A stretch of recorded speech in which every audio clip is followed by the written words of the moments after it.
我記得我問咗阿醫生好多嘢，但係我又唔而家又唔記得咗我問咗佢啲咩。你咪話個肚即係喐下喐下，正唔正常？喐下喐下，唔係嗰下我感覺到個肚好似有嘢喐下喐下定唔知點樣樣，咁我咪突然間醒咗問咯。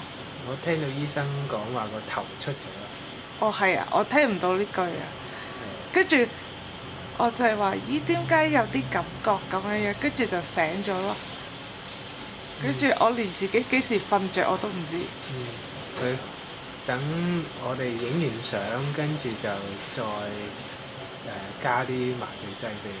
哦，跟住係咯，你幾時走咗我又唔知喎。跟住後尾我望下，咦，乜原來你走咗啦咁，跟住出咗嚟係咯，出咁跟住咗嚟睇 BB 咯，同你一齊睇 BB 咯。我就問咗醫生一輪嘢咁樣咯，我記得好似。係啊。係啊，我記得醫生好似問我話，你要唔要拆線啊？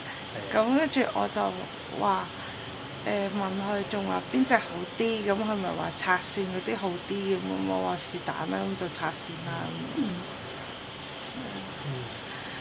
跟住我都唔記得咗問咗啲咩咯，我淨係記得我都好似問咗佢堆問題咁樣，係啊，唔緊要啦，之後再問啦，唔記得咗就係啊。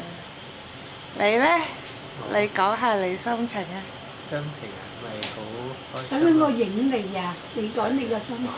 我唔中意。佢唔要相機啊，佢中意影人。